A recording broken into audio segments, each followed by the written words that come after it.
Why, hello there, my name is DepthCharge2030, and today I'm talking about Transformers More Than Meets the Eye, issue number 31. Take a look at this comic book art, and yeah, it's basically the characters within the issue, kind of just like every character that this issue kind of features on the cover, while everything else slowly fades away.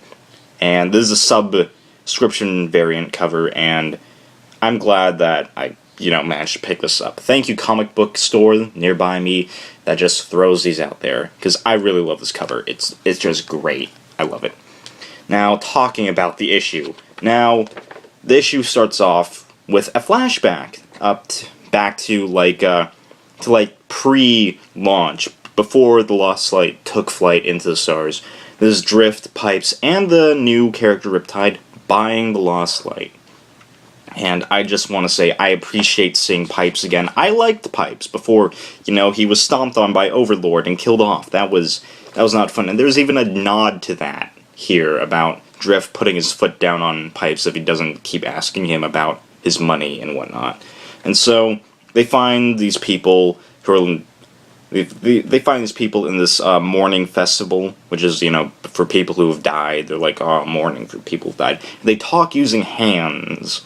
So that's interesting, and that plays out later on the issue. And that's where they buy the Lost Light. And so then we catch up to the present, where the Lost Light has disappeared. And we're inside of the Rod Pod, the new Rod Pod, since the old one got blown up in Dark Cybertron. So that happened. And so Megatron and co, they're like, okay, everyone, we got some suggestions on how this, it disappeared. And so Nautica, because she's, smart and all that, she's like, oh, she brings up science and how possibly the engines on the Lost Light kind of thought themselves out of existence. And that's just cool. That's like, oh, science, fiction, and it makes sense, too. And I just like it. And so then, because Hot Rod is getting on Megatron's butt while he's in another ship, he's like, hey, Megatron, go head count everyone, man. And so then we find out we've got 20 Lost Light people. I don't want to say Autobots, because, well, you'll see. We've got actually 21 on board, but because Ravage is on there. And so then the lights cut out for a brief second, and then cross-cut. He's one of the Autobots on the ship. He's gone. He disappears. And so this just sets off a chain of events where everyone's pointing fingers on being like, hey, Megatron, why did you do that? Tailgate pulls out a freaking gun on Megatron. Tailgate pulls out a gun on the baddest Transformer in existence. And that's just, because, as we've seen in the past 3 issues, people have been building Tailgate up. They've been like, hey, Tailgate, you're awesome, you're amazing. And Tailgate's just, believing his own hype now. And he's just like, I've got this, guys. And Megatron's just like, and pulls a gun on him, too, and which has people pulling guns everywhere. Hound pulls a gun on Ravage, who jumps out behind the corner. Lights cut out again. More people disappear. And then, I don't know, Megatron tells Ravage to be like, hey, using hands. See, this plays out later. Don't tell anyone you're alive. I killed you. And he's like, okay, sure. And so then people are disappearing, and then Nightbeat, he's like, I'm a detective, I'll figure this out. Sadly, he doesn't have a trench coat or fedora. Unlike, Marvel G1 comics, which that was cool, seeing Nightbeat with a fedora. And so Nightbeat's like, I've got this now, and so he's going on about how Tyrus might be behind this, but then Ratchet disproves as being like, haha, no, if that were so, I'd be gone too, because all the Forged people,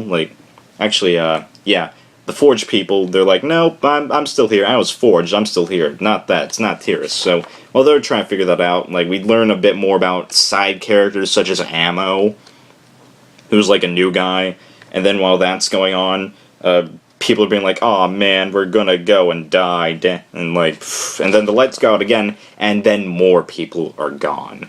And what's funny is that when Cyclonus disappears, he leaves the sword behind, which is the first clue to certain events that are gonna unfold. And so Nightbeat's like, I'm a detective, and then Ultra Magnus, using his holomatter avatar, shows up, and he's like, hey guys, everyone's gone but us, but then soon Ultra Magnus disappears too, along with his ship. So only the Rod Pod and its inhabitants are left. Everyone else on the Cybertronian ships, they're gone. Everyone's disappeared. And so when that happens, another blackout happens, and then it takes Tailgate, Swerve, and Ratchet, leaving only Skids, Megatron, Nightbeat, Getaway, Riptide, and Nautica. And Ravage, because he's there. And so when that happens, like, Riptide goes like, ha, look, they left Ratchet's hands behind, and they changed color. They used to be, and he mentions how they're Pharmas, and how Swerve told him about that story during the Cruditions back in issue 30. Was it? No, 28. And so then Nightbeat's just like, wait, say that again. And then Riptide goes on to mention how he was never actually a part of the first Lost Light launch. How he wasn't part of that. How he actually got knocked out by the people who sold him the Lost Light after he went back to get a receipt. So that was fun.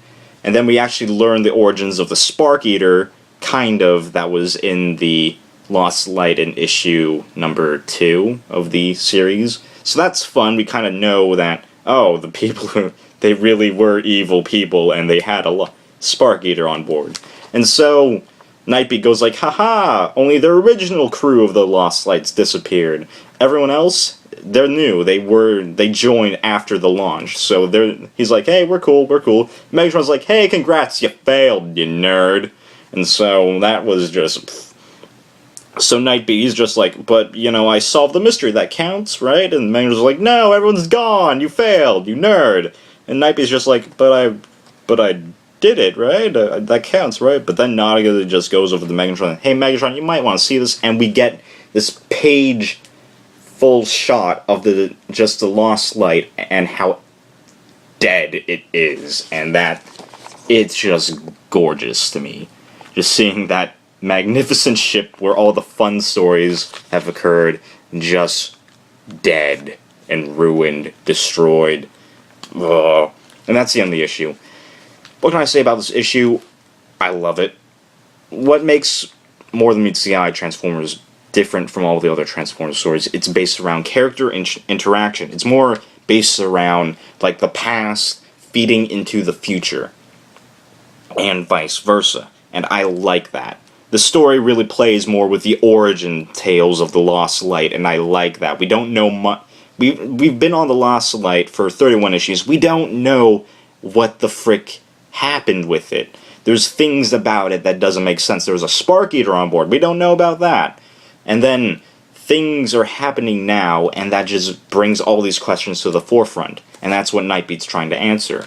And it's just good to see, like, Megatron kind of interacting with the Autobots. He's even like, hey, Ultra Magnus. He's just like, hey, Ultra Magnus. Like they're, like, kind of, there's, like, a mutual understanding between them where, Megatron can be informal as much as he wants around him. And so that's, it shows character development with the crew. I really like seeing, like, Nautica being, like, science and all that, and that just, I like seeing that. That just adds more to the comic. It's like playing with the whole science fiction space opera aspect, and I love it. So, where the comic series goes on from there, I don't know. New comic hasn't come out yet, so if I had to say, I give this at least a 4 out of 5. It hasn't, the thing is, the art wasn't as good as we'd like. We actually had a new guy come in to substitute Alex Minnelli, but, it was okay. But my only gripes with the comic is that it kind of just goes like, I don't know what's about it, but there's just something that puts me off whenever they go like, okay, we're gonna do this, but then they just cut away from that, just have a page explain that. So I kind of feel like if this was like 2 pages longer, it wouldn't be like, upsetting me, but I don't know. So that's just me. So I like this comic. My name is Depth Charge 2030, and I hope you enjoyed this review. So do take care.